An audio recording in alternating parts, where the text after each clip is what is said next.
اب میں ڈاکٹر ضیاء الرحمن ثقفی اللہ، میں آپ سے یہ پوچھنا چاہوں گا ایک بار پھر کہ اس کو بعض لوگ کہتے ہیں کہ میلاد النبی بدعت ہے، آپ نے کچھ دیر پہلے روشنی بھی ڈالی ہے، کچھ مزید اضافہ کرنا چاہیں گے اس تعلق سے آپ؟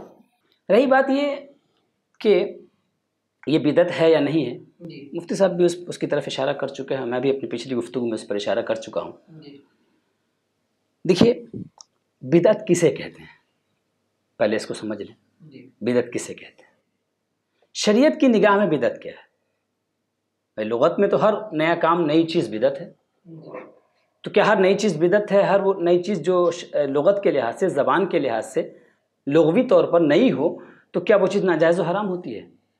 پھر تو زندگی ہماری ناجائز و حرام کا مجموعہ بن جائے گی۔ نہ جانے ہم اپنی زندگی میں طرح طرح کے کھانے کھاتے ہیں، طرح طرح کے کپڑے پہنتے ہیں، طرح طرح کے عیش و آسائش کے سامان ہم استعمال کرتے ہیں، یہ ساری چیزیں تو نہیں ہیں نا، تو اس کا مطلب مطلقاً نئی چیز بری نہیں ہے۔ ہمیں دیکھنا یہ ہے کہ شریعت کی نگاہ میں، شریعت کے نزدیک بدعت کسے کہتے ہیں، اور وہ کون سی بدعت ہے جسے جو گمراہی کا ذریعہ ہے۔ تو ایک بات تو یہ کہ خود امام شافعی رحمۃ اللہ تعالیٰ علیہ فرماتے ہیں کہ بدعت کی دو قسمیں ہیں، بدعت خیر اور بدعت دلالہ۔ امام شافعی نے تقسیم کی ہے۔ بدعت خیر کیا ہے؟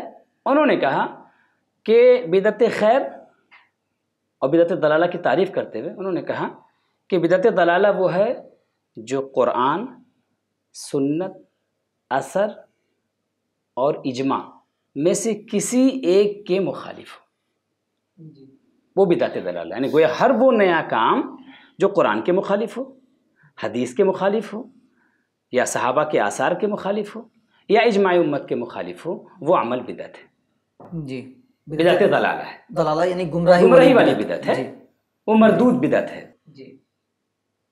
مردود نیا کام ہے، اسے قبول نہیں کیا جائے گا۔ اور بدعت مقبولہ یا بدعت خیر یا بدعت حسنہ جو بھی آپ کہہ لیں، یہ کیا ہے؟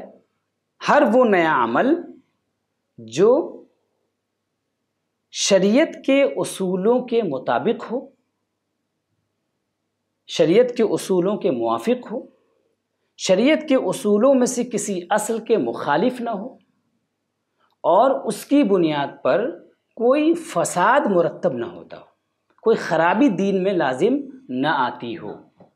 یہ ہے، اگر یہ چیزیں نہیں ہیں، قرآن کے خلاف نہیں ہیں، حدیث کے خلاف نہیں ہیں، صحابہ کے آثار کے خلاف نہیں ہے، اجماع کے خلاف نہیں ہے، شریعت کے اصول کے مطابق ہے، اور اس کی بنیاد پر کوئی فساد مرتب نہیں ہو رہا ہے، تو وہ عمل شریعت کی نگاہ میں بدعت مقبولہ ہے یا بدعت خیر ہے، بدعت حسنہ ہے۔ لفظ بدعت کو خیر یا بدعت حسنہ اور سیئہ میں تقسیم کرنے کے بجائے اگر ہم ایک حدیث کی طرف سے چلے جائیں اور اس حدیث کے مطابق ہم یہ کہیں کہ وہ تمام نئے کام جو شریعت کے موافق ہوں، شریعت کے اصولوں کے موافق ہوں، اور اصول شریعت میں سے کسی کی مخالفت نہ ہو، اور اس کی وجہ سے دین میں فساد نہ مرتب ہوتا ہو، فساد نہ پیدا ہوتا ہو، تو ایسے تمام اعمال کیا ہیں، کس کیٹیگری میں آتے ہیں؟ ہم اسے بدعت کہیں گے نہیں، وہ سنت حسنہ ہیں۔ اور یہ اصطلاح نبی کریم صلی اللہ علیہ وسلم کی اصطلاح کے عین مطابق ہے۔ نبی کریم صلی اللہ علیہ وسلم نے ارشاد فرمایا،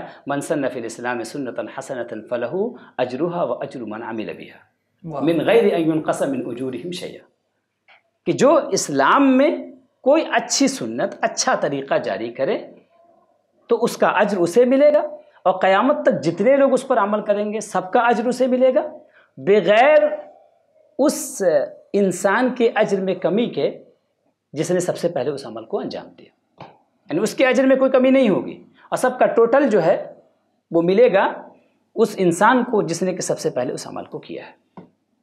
ٹھیک ہے؟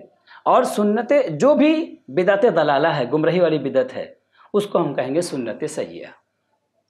آگے اس کا ذکر ہے حدیث پاک میں، اللہ کے رسول صلی اللہ علیہ وسلم نے ارشاد فرمایا، وَمَن سَنَّ فِي الْإِسْلَامِ سُنَّةً سَيِّئَةً فَلَهُ وِزْرُهَا وَوِزْرُ مَنْ عَمِلَ بِهَا مِنْ غَيْرِ أَن يُنْقَصَ مِنْ أَوْزَارِهِمْ شَيْئًا، جس نے اسلام میں برا طریقہ جاری کیا اس کا گناہ اس کے سر، اور جتنے لوگ عمل کریں گے سب کا گناہ ٹوٹل ہو کر کے اس کے سر آئے گا۔ تو نبی، یہ جو محفل میلاد النبی صلی اللہ علیہ وسلم کو اب اس تاریخ کی روشنی میں آپ دیکھنے کی کوشش کریں کہ کیا یہ کس کیٹیگری میں فٹ بیٹھ رہا ہے۔ قرآن کریم میں کہیں کوئی آیت ہے جس میں کہا گیا ہو کہ نبی کی میلاد نہ مناؤ؟ حضور کی حدیث میں ایسی کوئی حدیث جس میں منع کیا گیا ہو کہ میری میلاد نہ منانا؟ صحابہ کے آثار میں ایسی کوئی بات جس میں کہا گیا ہو کہ حضور کی میلاد نہ منانا؟ یا تابعین کے اقوال میں سے کوئی قول کہ جس میں یہ کہا گیا ہو کہ حضور کی میلاد نہ بنانا؟ ایسی کوئی چیز تو ہمیں نظر نہیں آتی۔ اجماع امت ہے اس پہ کیا؟ نہیں، وہ بھی نہیں ہے، ٹھیک ہے؟ اجماع تو کرنے میں ہے۔ صحیح بات یہی ہے کہ جمہور اسی پر ہیں کہ میلاد النبی منانا جائز مستحب عمل ہے نا؟ تو جب یہ ساری چیزیں جو بدعت ضلالہ کی تعریف ہے، گمراہی والی بدعت کی جو ڈیفینیشن ہے، وہ عید میلاد النبی پر فٹ ہی نہیں بیٹھ رہی ہے، تو اس کا مطلب یہ کہ یہ اس بدعت میں شامل ہی نہیں ہے جسے ہم گمراہی والی چیز کہتے ہیں، جس کے بارے میں نبی کریم صلی اللہ علیہ وسلم نے ارشاد فرمایا کہ کل بدعت ضلالہ، ہر بدعت گمراہی ہے۔ کیونکہ نبی کریم صلی اللہ تعالی علیہ وسلم کی جو حدیث ہے، ظاہر سی بات ہے حضور حکم شرعی بیان کر رہے ہیں نا، تو کل بدعت ضلالہ میں بدعت کا جو معنی ہوگا بدعت شرعی ہوگی۔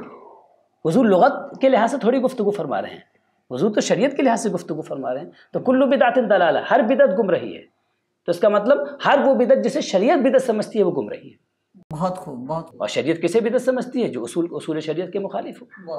تو محفل میلاد النبی صلی اللہ علیہ وسلم میں جو کچھ ہوتا ہے، ہمیں نظر یہ آتا ہے کہ وہ ساری چیزیں اصول کے مطابق ہیں۔ نبی کریم صلی اللہ علیہ وسلم کا تذکرہ، کیا یہ کوئی برا عمل ہے؟